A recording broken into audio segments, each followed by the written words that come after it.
खाद की कोई कमी नहीं थी।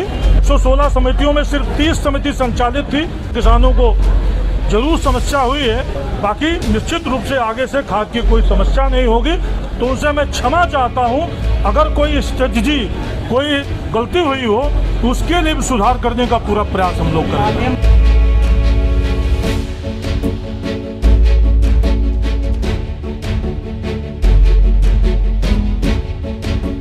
बस्ती के हैरैया में आखिर ऐसा क्या हुआ कि भाजपा विधायक को माफी मांगनी पड़ी? लंबे समय से प्रदेश के कई जिलों में खाद की किल्लत को लेकर किसान लंबी लंबी कतारों में खड़े दिखाई दिए।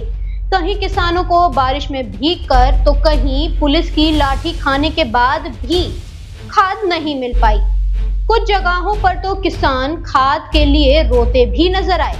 इन समस्याओं को देखते हुए विधायक अजय सिंह ने किसानों की परेशानी को स्वीकार किया और उनसे माफी मांगी।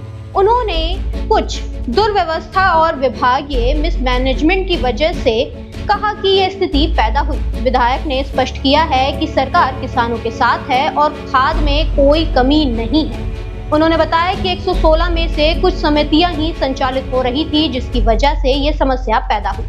अजय सिंह ने हाथ जोड़कर किसानों से माफी मांगी और वादा किया है कि आगे से ऐसा कुछ भी नहीं होगा, किसानों को समस्याएं नहीं झेलनी पड़ेंगी। उन्होंने कहा कि उनकी खुद मुख्यमंत्री से बात हो चुकी है और किसान को खाद के लिए कोई परेशानी नहीं होगी।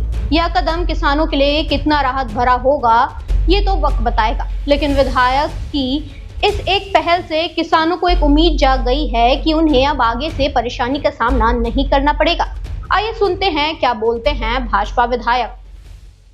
देखिए, खाद को लेकर के खाद की कोई कमी नहीं थी। हमारी 116 समितियां हैं। 116 समितियों में सिर्फ 30 समिति संचालित थी।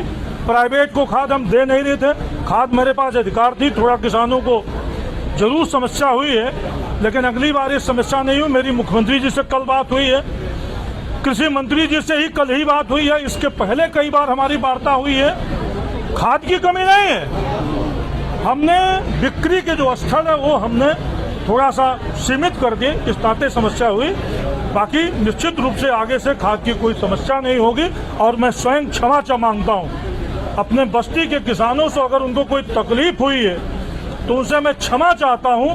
अगर कोई स्ट्रेटजी, कोई गलती हुई हो तो उसके लिए भी सुधार करने का पूरा प्रयास हम लोग करेंगे।